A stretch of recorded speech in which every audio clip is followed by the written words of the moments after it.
never had any problem hitchhiking. I say that's a lie. When a mate of mine, when we were hitching, got kidnapped by Eastern European soldier mercenary for 2.5 days. What? So the other, that is the other. I'm all like hitching, yeah. But we got, oh man, that's the nuttiest, scariest. That we can laugh about it now. Hi, I'm Ian. I'm Justine. Back in the 90s, we hosted Lonely Planet. Also known as Globe Trekker or Pilot Guides. It's the first travel show of its kind. 300 million people watched us bounce all over the globe. For 20 years. Now we're back. Welcome to our Looney Planet with Ian and Justine. Yeah! Woohoo! Yay! Hi there, I'm Ian.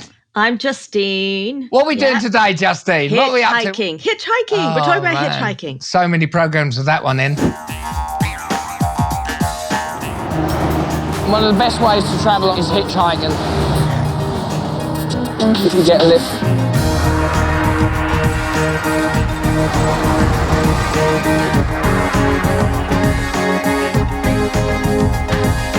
And I'm here, and it was bumpy and dusty, but I loved every minute of it.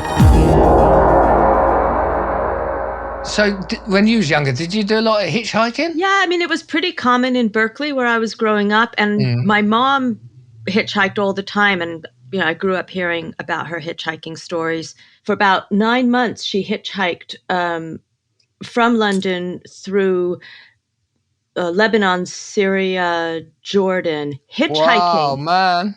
And she knew not to tell anyone that she was Jewish. Yeah. But when she got into Israel, she went through the Mandelbaum Gate, and the Israeli customs official looked at her passport, and he shook his head and he said Meshugana, which in Yiddish means crazy, because he saw that she'd gone through all these Arab countries. Oh, right. And wow. Then she found out later the Mossad, the secret police in Israel, followed my mom for 3 months because they thought she was a spy. There was an article in the Israeli paper. Crazy, so I kind of grew up with you just hitchhike. Yeah. Wow. So what a brilliant story. So hitchhiking was kind of like so that's where you got your hitchhiking and your madness from. Brilliant. But is there any time, was it scary, or have you refused to get into a car when you was hitchhiking? Oh yeah, I mean the thing is when a car stops, you've got you gather a lot of information when you poke your head in. You can smell the car, you can hear if they're listening to whatever they're listening to. You can kind of see what's in the car, what's there. You sort of pick up a lot of information. And sometimes I just felt like, no, it's okay. I'm going to wait a little longer. And you try and say nice, because if they are an axe murderer, they might come after. Yeah, right, exactly. Because you're there with hitchhiking and you look lovely. You look great. But actually, I need to go for a bit of a walk first. You get out of it. You get out of it nicely. No, you don't, because all they know is she thinks I'm mental, because there's no way you're by the side of a road and go, thanks for stopping, but I've just got to do something by the lay-by. I just got to wait some more. I know. Yeah. It's too quick. It's too fast, this lift. Yeah, no, I can understand. See, for a bloke, we haven't got that luxury of getting any car that stops. We don't care. I saw your one when you're wearing that ridiculously red jumper in Argentina and going hitchhiking. And then there was some scary man in the car. I think he's stopping. He is stopping. He's scary looking. Oh my goodness, I don't know if I want to get in this car. Hola! Always take a good look at the person who you're going to get in a car with. He looks fine. Outside the El Bolsón district, it's not recommended for women to hitch alone in Argentina. What about you? Did you grow up hitchhiking? Yeah, loads. Well, the thing is, I remember in Ireland, I was brought up there, but that's where people hitchhike all the time, mainly because there's no buses between, or it's infrequent or whatever, the transport's crap. So everybody hitched. So when I went hitchhiking in Ireland, it was just really easy. So I think it's always been there through lack of money and stuff like that. And then of course, the hippie days because hippies always tight, the saving for the old So yeah, as much as that. And also, hitching for me, if I'm honest, I don't know about now, but back in the day when I was young, best way to get around, best way to travel. There's no better, because obviously, one, you're paying no money to get somewhere, but two, you're getting in a car. You might be stuck in a car for 8 hours with a complete stranger you never met before, and you're just yakking. Especially if you're abroad, you learn so much about that country in every respect of it. And it's just, and this mad little bond that you have for 8 hours, and then you're out and never see each other again. It's I love it. You're right. It's a bit like going to the theater for free. Yeah. You're like hearing all these stories you've never heard before. People describing things, people describing their families, their family arguments, issues with money, how they went to school, how they grew up. You hear these stories that are, like pages out of a book, someone else's life, and you're with them, and there's a sense of trust because, if you have a good vibe, you get it. You're with your ilk. Yeah, I think that we've both got a very positive look on it. I think that sadly it's changed just because maybe society's changed and people's ideas on hitchhiking is completely different. I think it's a bit like sharks. It's a bit like Jaws. It's like before Jaws come out, everyone was like, hitchhiking's cool, and then Jaws come out and no one wants to go in the water, and it's like when the bloody film The Hitcher, Rutger Hauer come out, everyone's like, I ain't going hitchhiking anymore because I'm going to be cut up. When Jim Halsey let the Hitcher into his car, he opened the doors of hell. The terror starts the moment you stop for the Hitcher. The amount of times I've heard that one, that was your hitch and go to, don't get in the car. But yeah, I don't know if people hitchhike. Yeah, I but Ian, around before. the time that Hitching story came out, which was in the 70s when you and I were growing up. Yeah. The story came out about the babysitter who skinned the 2 kids alive. And so you didn't want to babysit because you kept hearing, check the children, they might be dead. Check the children, they might be dead. Yeah. And so babysitting became this absolutely terrifying thing that your mom has a babysitter coming over. I'm like, do you know her, Mom? No. Sarah down the road, her cousin's in town and she's got an evening off this week. But do you know her, Mom? Oh, so it was the babysitter. The babysitter was the killer. Yeah, the babysitter was the killer. It all comes down to this idea of stranger danger, I guess. Yes. But the thing is, when you travel, if the only person you can go to for help for anything is that person, they're not a stranger anymore. There's someone you need. There's someone you need to kind of connect with because they're the only one who can tell you, where the bus stop is or where the bathroom is. Yeah. Or you're on the road, you've got 100 miles you have to get to before dark. And so there are no buses. So you're completely reliant on other people. So they're strangers, but very quickly they become people that you want to ingratiate yourself with. But I suppose that's every single element of travel, whether it's hitchhiking, going to the bar, going to anything, isn't it? That's what makes it exciting. Never met them before. You endless, like I said, possibilities. But hitching has a sort of different stigma to it as well, and a different sort of excitement or danger, I think, than being in a bar or something, because you are stuck in the car with someone for a long time. But like I say, I think it's the best way, especially when you're abroad, because you know nothing. Like I've been in. It's the best and it's the worst. I have been in the car, like a couple of examples. This is not for Lonely Planet. Me and mate are hitchhiking and we're in England and their car pulls up and we're like, the car's full. It's like there's 7 people in there and they're all old pensioners. They're all grannies. But they pull up and we're like, okay, so we got to pick our bags, we run. 2 meters before we get there, they just drive off, all laughing their heads off. And we're just there, ourselves, we're just like, oh, that's so funny. It's just so mad. But you get that. That's great. Yeah. But I think it works perfectly in the travel program, though, because that is the most spontaneous thing, isn't it?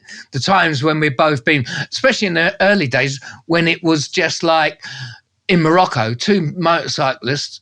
We're in a sort of like it's a western town, and we see them pull up, dust everywhere, clouds. So, you know, they get my God! off like. Can I tell you? I watched that, Ian. Yeah. I watched that clip the other night with the two bikers. Yeah. They were so cute. Oh my God. And they had this kind of like nihilistic, like, I thought I was going to die. So I was like, this is what I'm going to do. I'm going to motorcycle through the desert. Who were those guys? Like a Mad Max moment, you mean? Yeah. We're heading down the Dardays Valley to Zagora. The road follows the route of 1,000 Kasbahs, an ancient caravan trail that runs out to the desert.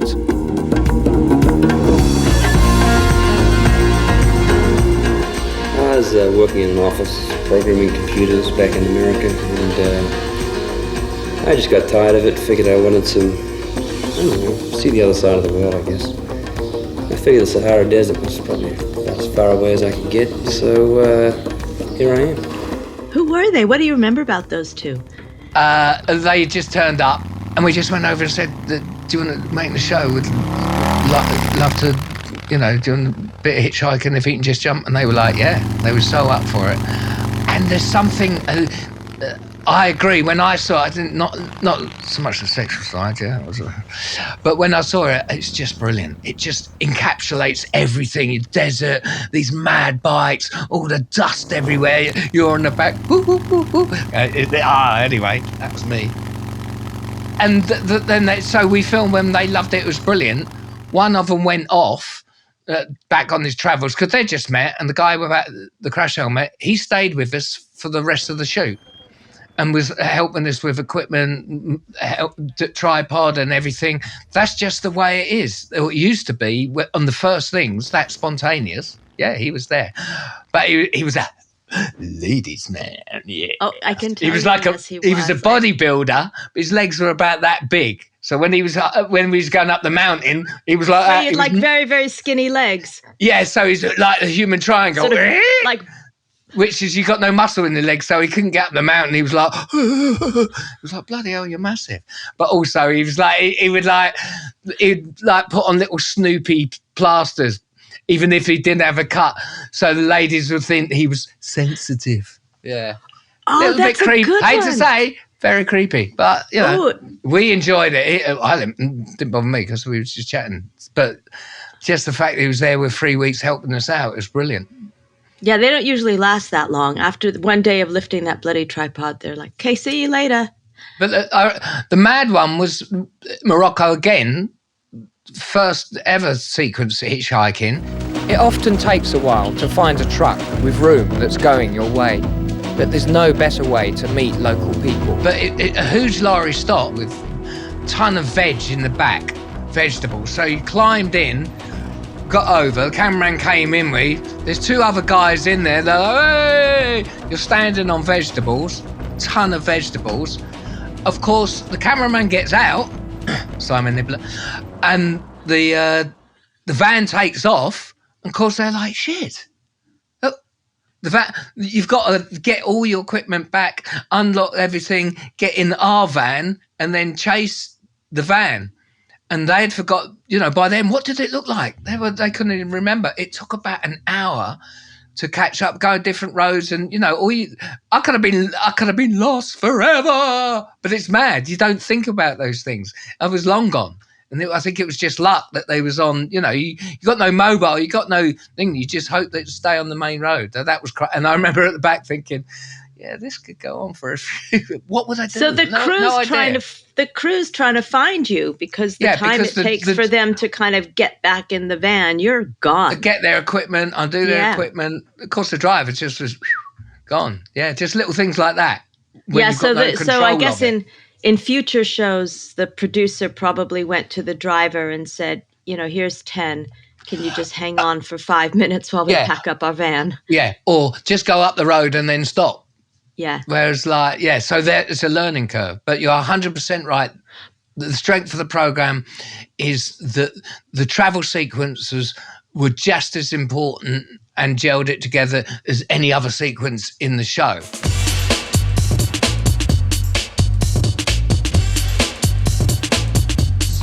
The best way to get around is on a mean machine like this.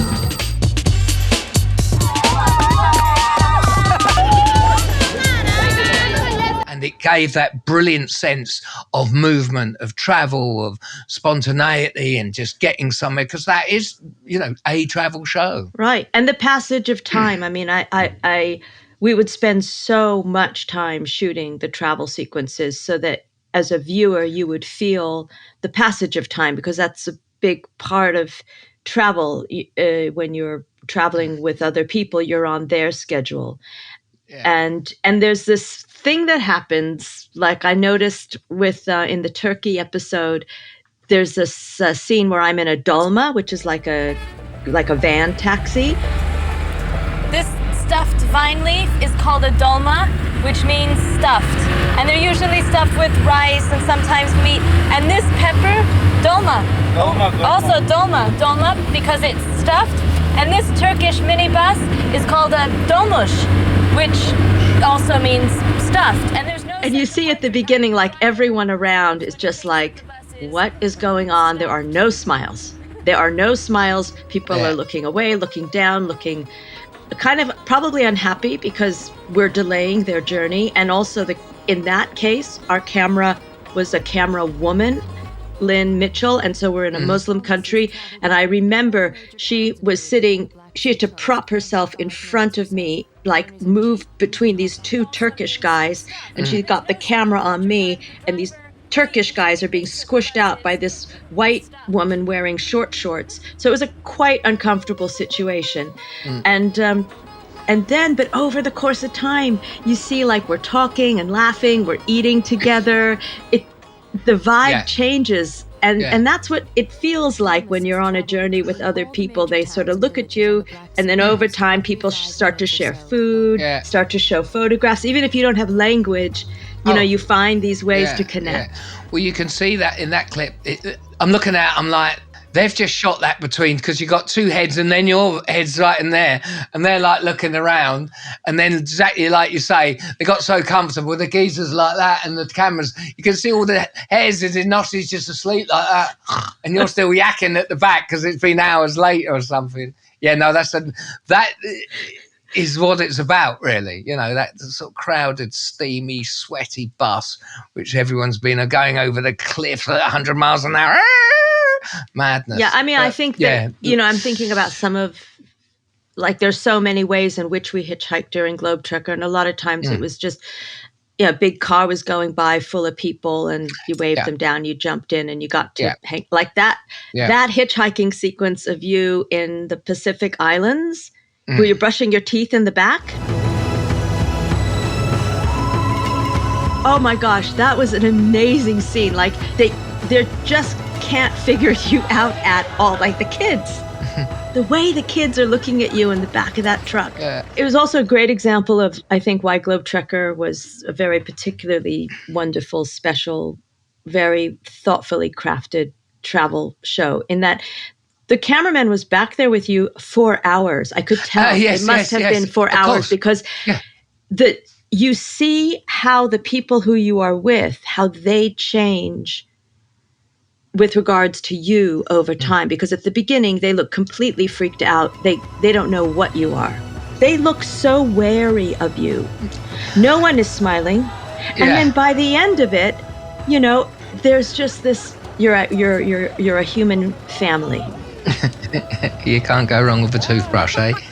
That the kids must have loved that. And I thought, leave it to Ian to break the ice with the kids. Like you play games with kids. I noticed that a lot in your shows. You can always reel them in, man. They love it. Anything different, anything if they see a cheeky glint in the eye and you see it in theirs, then the sky's the limit, really. It's just, you like can't they go knew wrong. they knew what you were when you played that toothbrush game with them. Yeah, then they knew, right, we can have fun here. The same with when you meet people, some people have got that glint in their eye, and after saying something dodgy just to push to see how far you can go, and they react good with it, it's like fair game now. All bets are off, and you and that's what happens. Like you said before, like in the Fiji, when you've got no language, you just have to play physically, and that brings and kids are the perfect for that. So them long journeys, yeah. Also, sometimes I think that's actually, if someone were to write something about you, they'd say that you were able to break the ice wherever you went in the world because you just have this brilliant sense of physical comedy. You don't need words. Well, the funny thing is that Ian Cross, our producer and our, the guy who owns the whole company, who set the whole thing up and who we work with, he said, "Oh, righty, yeah, all you got to do is put him on an Eastern European bus and just watch him go, mate." And I just like, that's his quote. He says, "Yeah, just watch him go, wind him up and put him on. He's gone." Oh, he couldn't. Comedy gold, mate. Yeah, I love that quote. Oh, yeah. He's not Australian. Ian, what I thought about with hitchhiking is in the show, it was, one of the many, many modes of travel. And in the early days when we were filming, we were all very keen to find many different modes of travel to get from one point to another. Yes, these days people just rent a car and they're just in the car the whole time. Yeah. So, sometimes we were able to take an internal flight because one existed, or we had the money for it. Or if we didn't have the money for it, then we had to find if there was a bus or a train or hitchhiking. Well, usually a plane is because the distance or the isolation was so insane. That's the only time we get a plane. Otherwise, we was in the back of that car or van or whatever, wasn't it? Right. And so in Italy, this was one of those moments in life that if you were to film it, or even I'm going to tell you the story of it, you just wouldn't believe it because it was so sort of magical. So we were in the south of Italy, figuring out how we were going to do this next bit of the trip down to Calabria in the south of Italy. And I remember saying, "Oh, it'd be so cool if one of those Cinquecentos," I think that's how you say it, like these little 500cc cars, came up that was painted with lots of different colors. Like something crazy, like a really cool car. I've seen it. I know what you mean. Yes. I said, wouldn't it be cool if like a really cool car came up, like a Cinquecento? I think I even said that. I don't know. And then I swear to God, the words were hardly out of my mouth. And that car from Italy, came up to us. And they were a sister-brother couple. They could not have been nicer. And we stopped them and we asked if we could hang out with them. And we were with them for 3 days. Wow. What's it called again? 500. 500. You think my pack's gonna fit in here?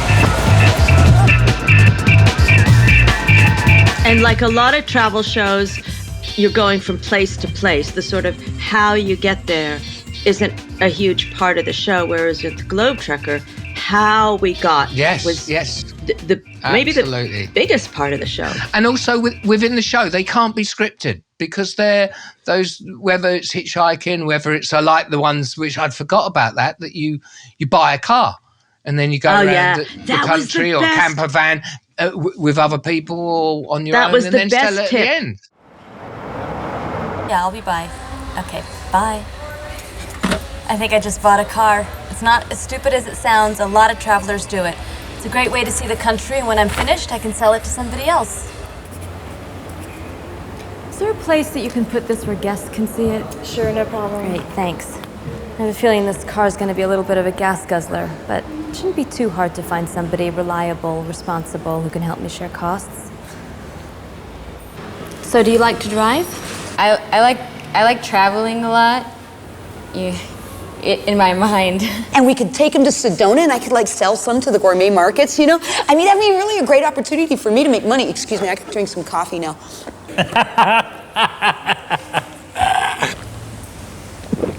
Okay, let's go, I'll drive.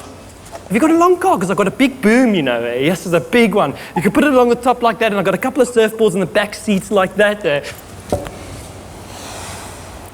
I'd like to see some of the less traveled places. I'm a good driver, I don't smoke, drink just a little, I'd love to go. So when are you ready? We just left Tucson. I had no idea the car was going to be this big, but the mechanic checked it out, says it runs a little hot, drinks a lot of gas, but so far so good, right, Lisa? Yeah. Open air, open skies, open road! The spaces between the places we were filming on the Southwest USA shoot were just massive. Yes. So we had to figure out interesting ways for me to get from A to B to C. So for 1/3 of the journey, I rode a Harley Davidson. Oh, man. Were you on the back or were you riding it? I was riding the bloody thing, Ian. So they said to me, all right, you're going to do Southwest USA and you're going to need to ride a motorcycle. So go take motorcycle riding lessons. That's why I asked, because I'm thinking... I'd never ridden a motorcycle. Never. But I took classes in how to ride a motorcycle. And the guy said to me, he said, look, he said, your legs are really skinny. Don't let them put you on a Harley. So I called the production. I was like, can you just make sure that they don't have a Harley waiting for me when I get there? She's like, you're in America, baby! No worry. Of course. I rock up and the producer says, oh, Justine, I know we weren't supposed to put you on a Harley, but we found the most amazing Harley. It's gorgeous. You're going to look great on it. Good. I was like, it was very scary riding that. And then it was also just incredibly fun.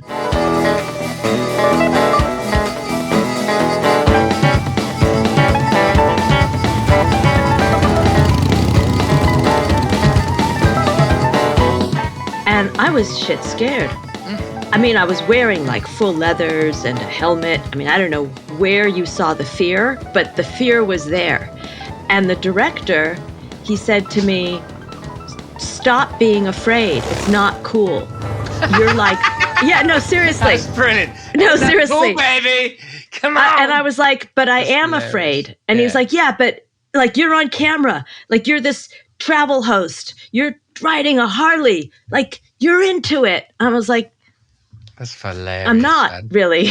Yeah, that's brilliant. Show no fear, man. 1, 2, get down, give me 5. The beauty of the show is showing your insecurities and your fear about things, because then by the end of it, you're like, wow, it's brilliant. But hitchhiking is such, I feel when I've been thinking about hitchhiking a lot lately, since we decided this was going to be kind of our first themed episode. And I have never felt so old as thinking about hitchhiking, because I remember the brain I had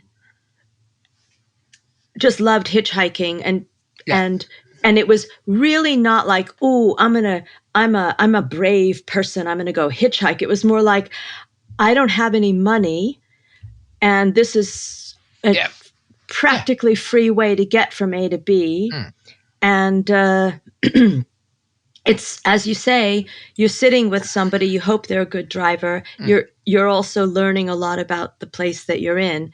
It's such a win-win. And of course, you're an animal, you've got your instincts. You don't just get in the car with, someone who really looks, can really, right? I mean, you have an opportunity to not get in. You look, you check. It's part of your nature. You well, know. also the psychological part of it must be so much different for a woman hitchhiking on their own. I mean, I imagine I know, it's like, more wary is he going to be hot? Ooh. Is he going to be hot in bed or not? That kind of thing. Well, that's exactly what I meant. I'm glad we cleared that up. Good. Next subject. Yeah, but I think women have different instincts and maybe, Well, it's more. I think it's more vulnerable. Absolutely. I would say I have. I mean, I don't understand how people walk around with earbuds in their ears. I am like 360 all the time. I just have cars, vehicles, people, wheelchairs. I mean, I just want to know. I want to hear everything I can hear. I want to see everything I can see. No, exactly. Yeah. So I don't know. I mean, I'm sure, we all take risks, but we all have our own ideas of what safety is. Yeah, of course. And sometimes you ain't got a clue. The geezer looks all right. I've had some nutty experiences where they turn out to be an absolute psycho. The thing was, when we were hitchhiking, the way you do it is like you turn up at junction roundabout and you'd have a sign of that's the best way. Because if you're in a car, you've got a split second to make a decision. And you see a sign, that's where I'm going. So the hitchhiker's holding a sign saying Barcelona. Yes, Por favor. Por favor. Yeah. Okay, so you've got. That's right. Those guys. I remember having like a big cardboard thing saying where they were going. You know, Wichita. Yeah, that's why I did it in that the Bulgarian. Well, not the Bulgarian. The round the world thing. I love that hitchhiking scene. You're holding a sign saying Bulgaria. Yes. Yeah. And Bulgaria, no? No. Anyone go Bulgaria? No? Are you in a truck? Yes, I'm a lorry driver. Can I go? I don't have because I don't like. I don't like the horn. Because anyone else going Bulgaria? Is that your monster truck? That blue one. Wow, that's big, huh? Yes, blue one is mine. Yeah, it's very high. God. Let's hit the road, man. Let's hit the road. Let's go. Yeah. You're like a snail. You've got your own home with you. You got a bunk bed that pulls down there. Put all your goodies in there. You got another bed here, so you can take people like, you know, interesting hitchhikers. It's the best way to travel. Gumball Rally, 10-4, got 10-4 and a 7-foot. We've got a rubber duck on the tail, moving out, yeah? Got ourselves a convoy, boy. What's your handle? What's your name? Shahmaran. Shahmaran, yes, what's that, a film star? Shahmaran meaning is snake. Shahmaran calling. Big snake man calling.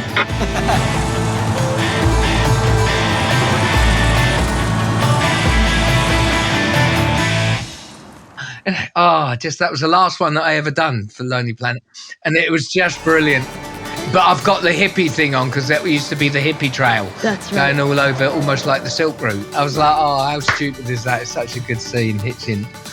And I'm like, oh, Ian, stop pretending. You got the hippie thing on because you are a hippie. Oh, I am, but I still hate them. So, don't distract No, me. it's right. But that's it. Like in one person, you've got a multiplicity of perspectives. You can love and hate the same thing different times of the day, right? Yeah. Yeah.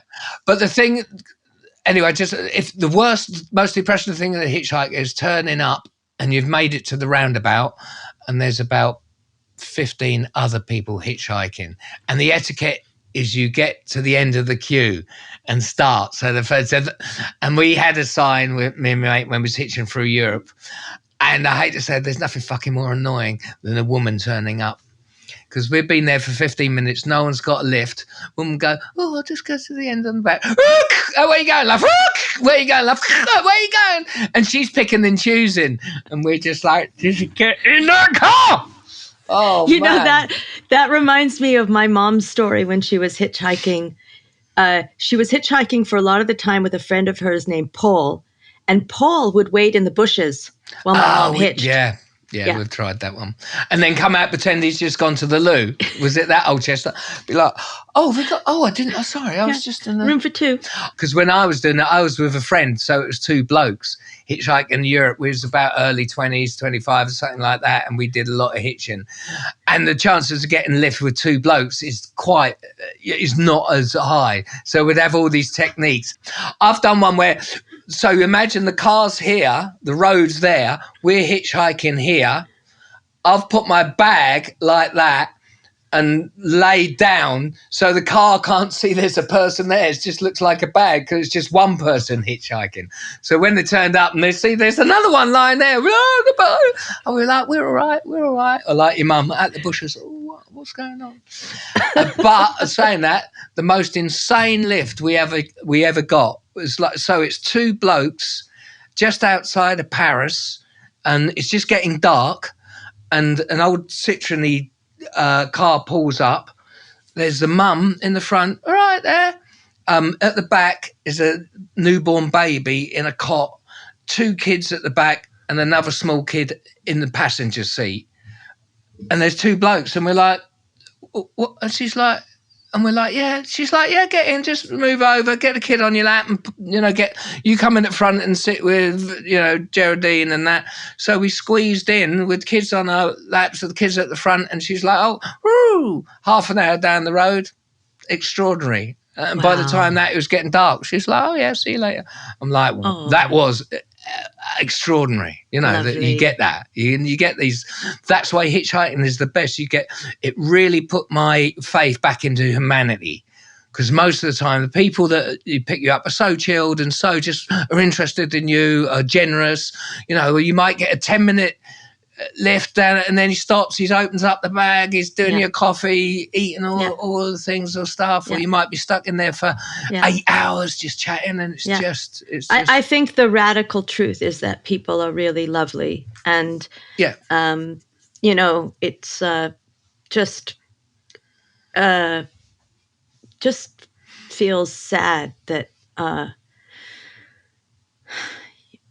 it just feels sad that there's just so much fear. It's kind of like, you know, well, there's so 70s, much division now. So much fear, division, it's also against like mistrust. You know, there's everything. Division, but there's also this kind of like perception becomes reality very quickly. You know, like I remember in the 70s in Berkeley, it was, you know, I didn't sleep very well at night because, you know, there was a kidnapping a few blocks away. That was babysitters skinning kids next door. Babysitters skinning kids. There was a rapist in the neighborhood. There was a, you know, there were times I really didn't feel safe. I understand that. But I also it's different. Understand that it's the feeling of fear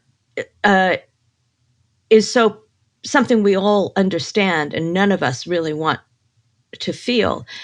And I remember there was this big movement called Take Back the Night. Women unite! Take back the night! Women unite! Take back the night! 2,000 women marched to San Francisco last night protesting violence against women.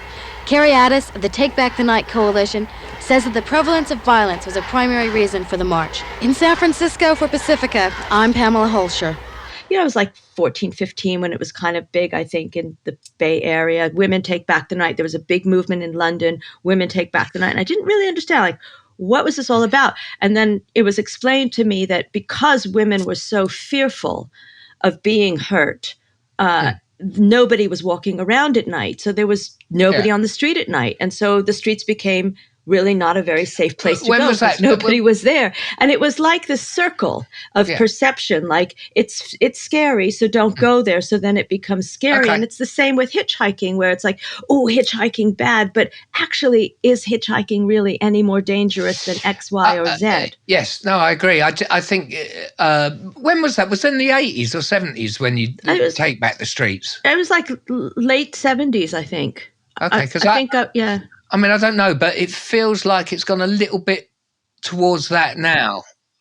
Most people don't feel as safe at night walking around. Older people, younger people, whatever. I mean, for whatever reason.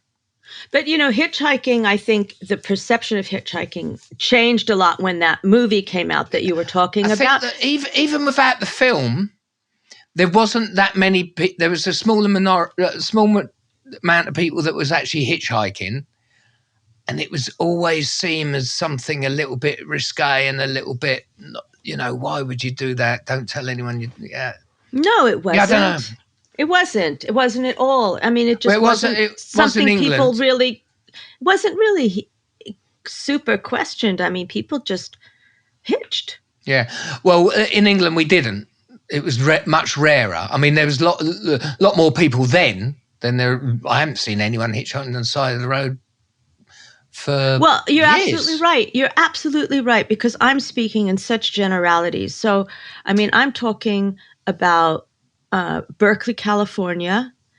And Berkeley, California, when I was growing up, was kind of a lot about, you know, social connection and cross-cultural communication and trust and, you know, fellow man. And so I think hitching had a more, was more prevalent in the Bay Area. But I remember when I first traveled in Europe, the roads were long. There wasn't much between them. They were long, long stretches. In Europe, compared with America? I never hitched around the United States. I hitched locally in the Bay Area. And I still do sometimes. You know, I'll just hitch a ride down to the BART station, the subway.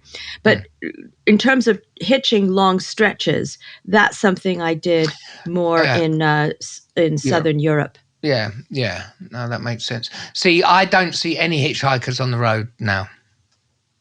Yeah, I can't remember. The last time I picked up someone was about 6 years ago, just on the roundabout. There was a couple. Now, and can I just say, they annoyed the shit out of me. Because the point of picking people up is also it's about company. You're not a bloody cab driver. That's the other thing about hitchhiking. You're there to chat to people. That a lot of people, especially in Germany, best place to hitch in the world because lots of big cars, autobahns, a lot of people, it's their work car, they go fast, and they just want to chat to someone because it's boring. Yeah. And that it's you're getting picked up for your company, not because they. So arseholes just got in, sat in the back, a couple chatting amongst themselves. And I'm thinking, and I'm listening, and I'm trying to chat to him, and I was like, oh. They didn't get it. They didn't understand. Well, I think hitchhiking, it's like there's only 1% of chilled out people that are going to pick you up anyways, because most people see a hitchhiker and they're like, we forget the fear of people actually driving the cars. We'll be like, bollocks, am I picking them up? And if they haven't hitchhiked, most people, if you've done hitchhiking, you'll pick a hitchhiker because you know what it's like to be on the side of the road. That's right. But most people, it's fear to pick up hitchhikers. Of course, what's the most fun thing is when I go to the bottom of the road because it's quite steep. It's not that long a walk. It's maybe a 30-minute walk to the BART station. But what is so interesting is when I'm hitching, I see the kids. They're like, yes, I was just thinking that. What is that they don't understand? Yes, exactly. And then I see the parents kind of trying to explain as they drive away. Yeah. She's mental. You don't look at her. Don't look into her eyes. They used to do that in the 70s. Oh, God, I remember once I was really late to a class and it was like either I was going to have to run flat out in my clogs for 20 minutes or like I saw this one car coming around the corner and I just this was like last year and I threw my hand out, to stop the car. Yeah. I didn't even have time to check. And the guy kind of rolls down the window and I like this blast of weed, like just billows out of the window. And I'm like, can you get me up the road? Can you get me up the road? And he goes, yeah. And he looked at me like I was crazy. He was like, yes. I okay, great. And I'm opening the door. He's like pushing the weed off the passenger seat so I could sit down. And boom, he got me there. I wasn't even thinking about danger. I just needed to get to that class. There you go. Ian, do you ever hitchhike around your town or would you hitchhike a long stretch somewhere else these days? Just before when you were talking about hitchhiking, that made me realise actually I'd probably feel a bit embarrassed because people be looking at me and half of people wouldn't even know what's he doing? I've seen it in a film, 30 years ago. What's he doing? Is he really? He's got a sign, Ipswich written up. What's he doing? I think that'd be weird, but then that is a thing. Where did the whole thumb thing come from? No, that's interesting, isn't it? There's a thumbs up for yay, and then there's the thumb for hitchhiking. Yes. Right? Yeah. Hitching a ride. I think it became kind of popular as a sort of sweet thing to do in that film with Clark Gable and I think it's Claudette Colbert. It Happened One Night. Did you ever see It Happen One Night? Maybe, but years ago. So suppose nobody stops for us, huh? They'll stop, all right. It's all that old thumb, see? Yeah. Now, some people do it like this. Or like this. All wrong. Never get anywhere. Oh, the poor thing. Yeah, boy, but that old thumb never fails. Here comes a car. Okay. Now, watch me. Keep your eye on that thumb, baby, and see what happens.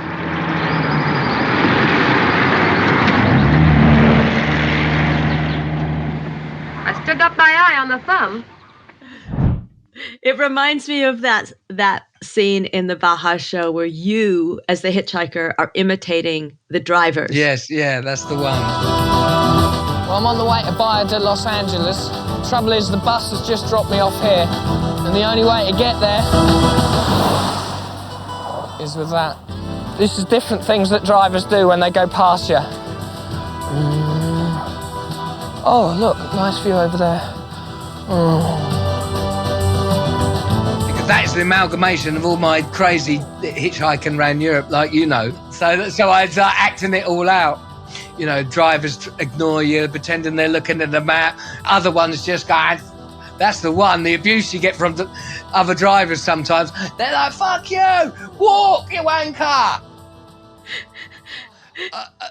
I remember hitchhiking, and we were going past, and like I said, and there was like a couple in the car, and she wound down a winker, and as the car was going past, she went, wankers, like that to us. And we were like, yeah.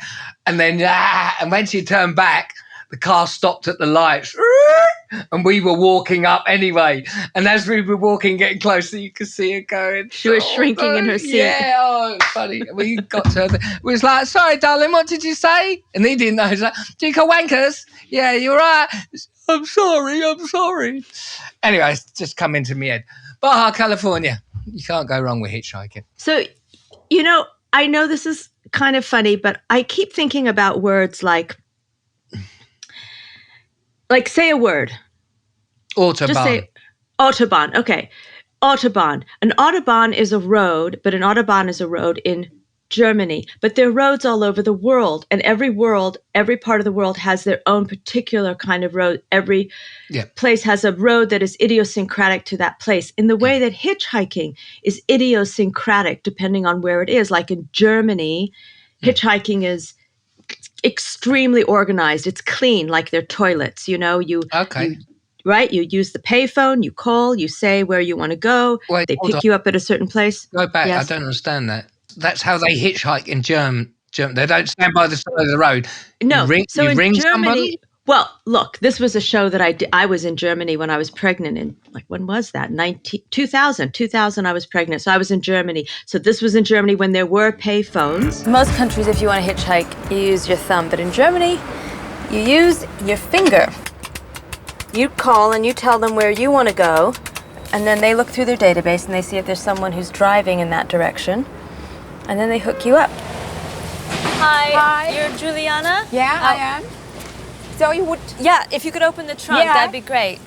That's a really small trunk. My car doesn't do that.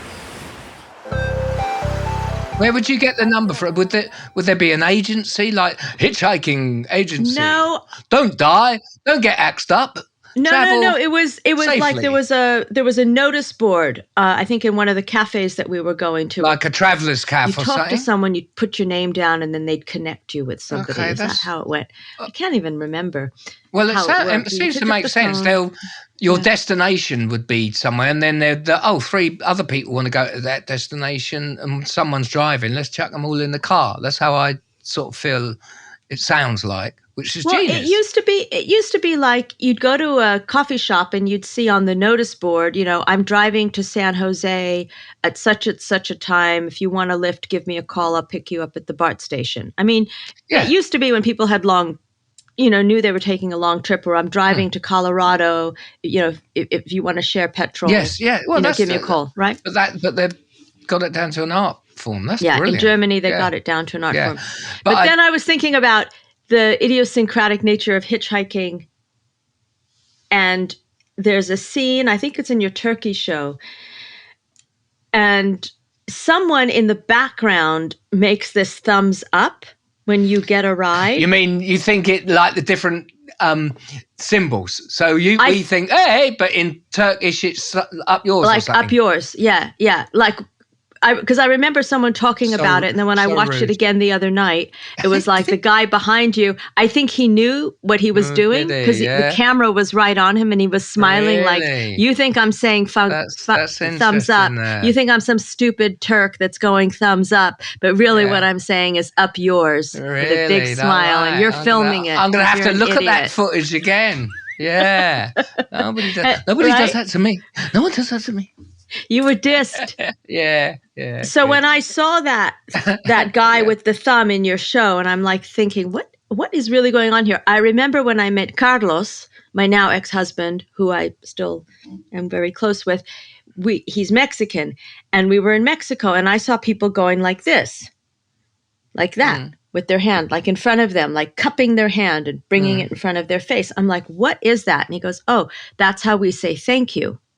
And I said, oh, but if you just put your finger in the middle, it would be like, fuck you, fuck you, fuck you. But instead it's thank you, thank you, thank you. It's just the change in the fingers that makes it a thank you to a fuck you. Yeah, but that's quite a big change, yeah?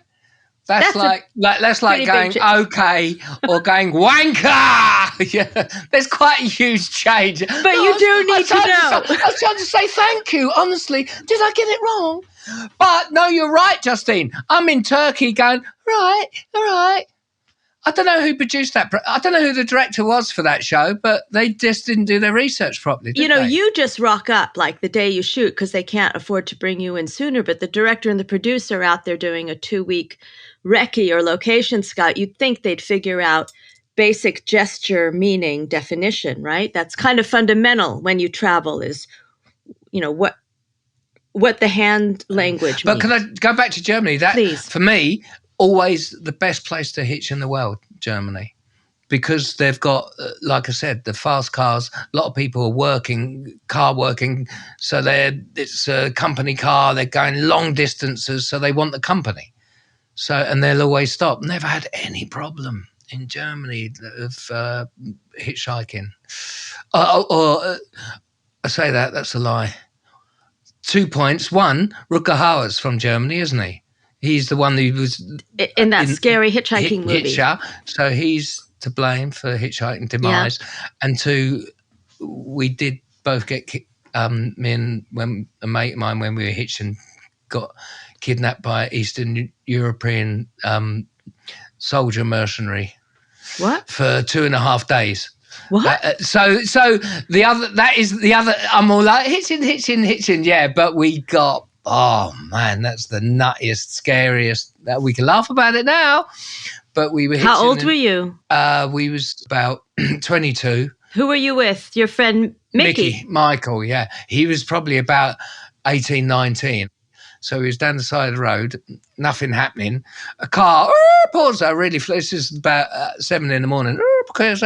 He's like, oh, guys, get in. Big geezer, and we're like, yeah. I jumped in the front. What did he look like? He looked like a mountain, again, like a human triangle, like with real blonde hair and dodgy moustache. I've got a picture of him on your phone. I'll send it over. Anyway, he sits in. He's like, "Oh, guys, yeah, where you from? Yeah, we love England." And then he's like, "Oh, I need a drink." So he pulls over. He's got his little bottle of vodka in the back of so he's drinking. Did he offer you any? Yes, yeah, but anyway, the thing is with hitchhiking, he's got our bags in the back of the boot. So that was the thing. Anyway, as he's going along, he was like, oh, yeah, I'm a bad finger. I am a helicopter fighter pilot for anybody who pays me. I've been in Lebanon. I've been all over. And Did he say Lebanon? Did he say Lebanon? Yeah, Libya, Lebanon. He's like, let me show you how a helicopter works. And he's in the middle of the autobahn. And all the cars are like, beep, beep. And we're like, geez. He's like, yeah, well, me and my friends, there's not many. I'll commit suicide. But I hear this noise in my head. Beep, beep, beep, beep, beep, beep, beep. When that noise stops, beep, I know it is the time for me to die. And we're like, and there's nothing we can do. Nothing. We're stuck in that car with him, yakking on for like a whole day about travel stories. And anyway, he goes, look, this time we've passed over to Eastern Europe. I mean, the wall had come down, but anyway, we passed over, and he was like, oh, I take you to my village. I take you to a village where I was born. And we're like, no, we'll just get out. He's like, no, you'll come with me. So we're like, there's nothing we can do. He's like, we parks up in this small village in the arse end of nowhere. We're like, we've got our bags this time, and we're like, what do? We don't even know where we are. There's no roads or anything. And we're like, we've got to stay the night. We've just got to suffer it. So we go back. Everyone in the village hates him. He's like staying with a friend of his. He's grabbing the wife on the knee. This guy's like, ooh. And so is the other guy. It's like, oh, this is going to kick off. So we go and sleep in the car. I see him at 4 a.m. I'm looking out, and I can see him wandering around, helping the farmers, and just, he just can't sleep. It's nuts. And then in the morning, we're like, oh, right. And he's like, he's all a bit And I'm like, is everything, Arnu was his name. It was like, is everything all right? He says, no, someone has stole 900 marks from me. And we're like, oh, jeez, typical pisshead, he spent it all. And he's like, and I'm... And I just got angry because by then we've been in with a day and a half with him. I've got a rapport with him, and I'm like, look, if you think we've nicked it, that's fucking out of order. We've been with you all this time, bullshit. We've been mates and that. If you don't trust us, here's the bags. You just check everything for this 900 marks or whatever. And he was like, no, Ian, I don't think it was yours, but Michael, maybe. And Mickey's had no rapport with him, was like, oh. And I was like, no. Anyway, big fracas, blah, blah. But there's nothing we could do.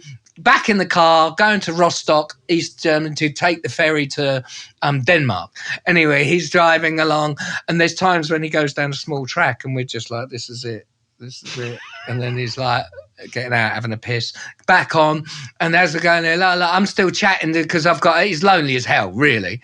And then I've got a rapport with him, and he's looking in the rear mirror at Michael, going, Michael, could you lend me 900 marks, please? And he's just like, and I'm like, stop it. Anyway, we get to the ferry at Rostock to go over to Denmark. And we're like, oh, thanks. Yeah. That's where I take the picture from. And he's like, I decide I come with you to Denmark, you guys, yeah? And we're like, no, we've got the tickets for the ferry. You can't come. He's like, no. And he goes to park the car, and we're like, fuck. We like, get a rucksack, run. So we run to the ferry. We got shown the tickets. We're on the ferry, and then we're just looking to see if he's obviously got his ticket, and we see him running. We've got about 2 minutes before the ferry's leaving. He manages to jump on. We hide in the toilets. He goes past and up. So we're making our way to the ferry door. So as soon as the thing moves, the ferry, we're going to jump off. We didn't do it early because if he sees us, he'll be down. And then he's leaning over the balcony going, oh, boys, what are you doing down there? And we're like, oh, waiting for you. Oh, no. Anyway, the ferry journey, another 2 hours or so. Story, bad thing. Go, beep, beep, beep, beep. Mickey's just gone. He didn't want nothing to do with it. We get to the other side of the ferry. It's 12 o'clock at night, completely dark. The only hitching traffic you're going to get is the ones coming off the boat. So we're at the area. So he's just sitting on the other side of the road with his knife, staring at us, sitting on the gutter, cutting up his vegetables. And we're going, oh, Arnu, we're going to walk on a bit because, And then we just walk on out of sight. He's just staring at us, watching us go, just not happy at all. And then we just walk and walk and walk. And every time a car comes, we're like hitching. But if it's like there was a couple of cars that slowed down, we was like just hiding in the woods and that. And it was pitch dark, and it was about 2 o'clock, so we got no chance of getting any traffic really. And we just picture him along with a knife in his mouth, following us. It was just like this fucking nightmare. Anyway, then this car slowed down, and we were like, oh God. And we looked in, and there was a couple of students in there, and they were like, oh yes, jump in, we're going to Copenhagen. And we were like, yeah! Oh! And we jumped in the car. I was like, yes, go. And they were like, what's up? Oh my God. And they were driving, and they were, are you okay? It was like, oh, yes. And we were like, oh man. And what was really funny, we was telling them the story that I just told you, and they were like, oh man. And then they got the car and started going, and we were like, what are you doing? And they both went, we are Arnu's sons. And we were like, oh, you fucking cheeky bastard. We were like, oh, and they were just laughing. Did they start asking you for 900 marks? Oh, no, but that was enough. That was mental. Absolutely mental. You had a stalker. You can have a crazy time hitching as well.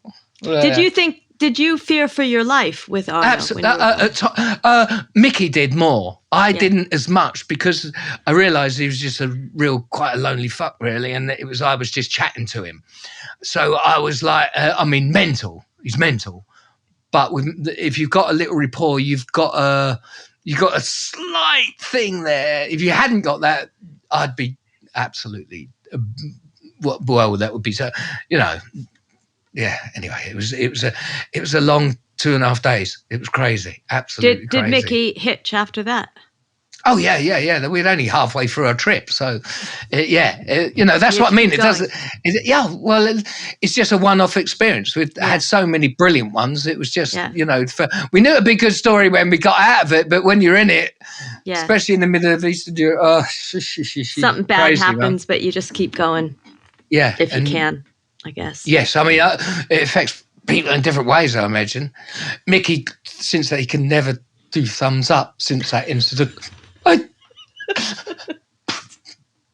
I'm not trying again.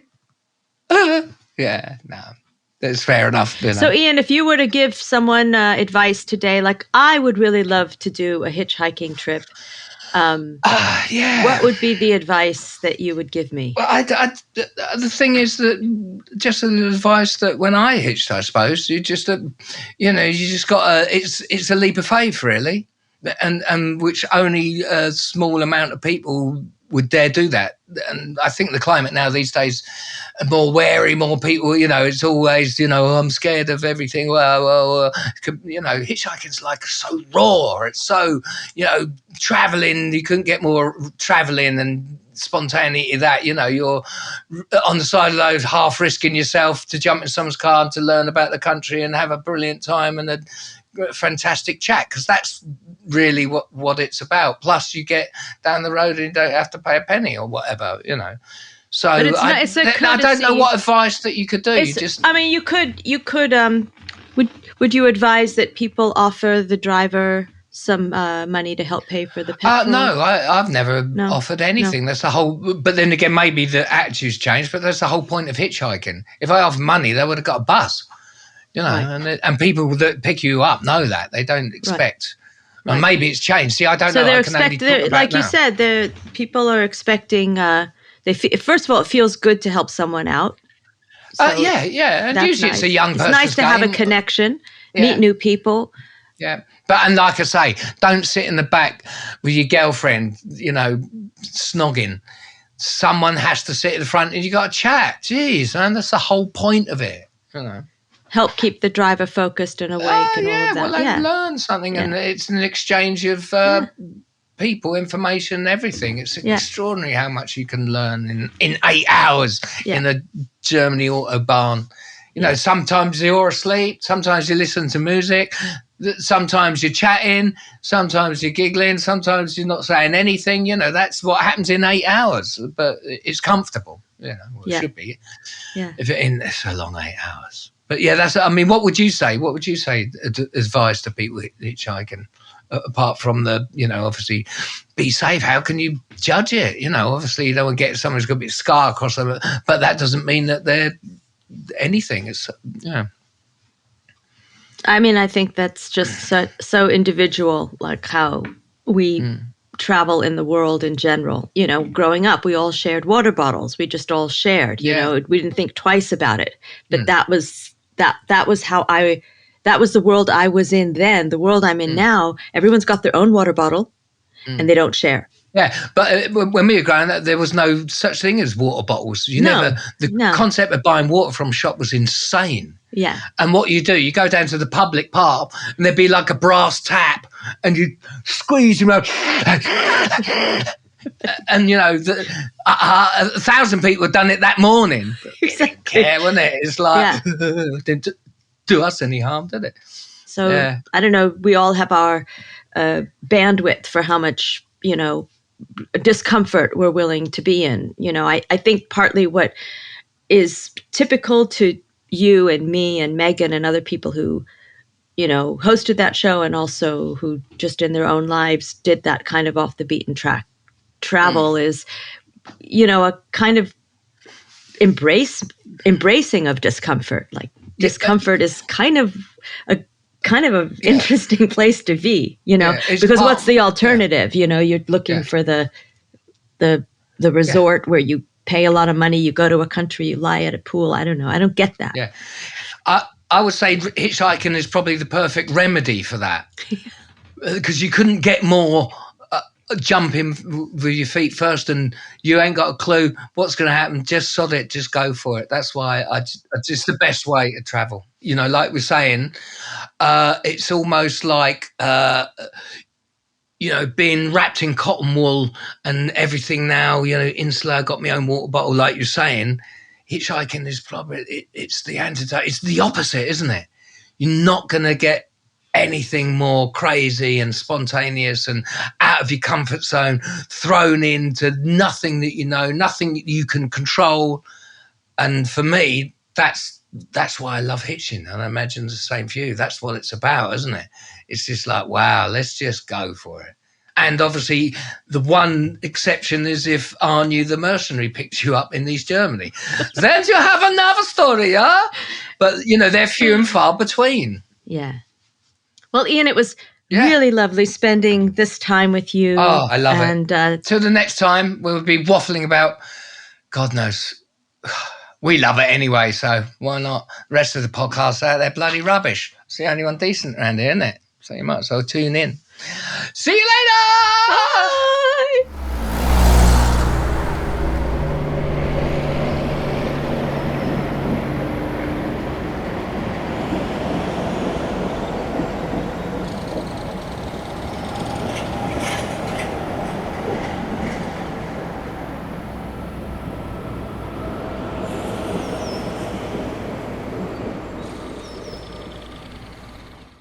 But if you do get murdered by an axeman, don't blame us.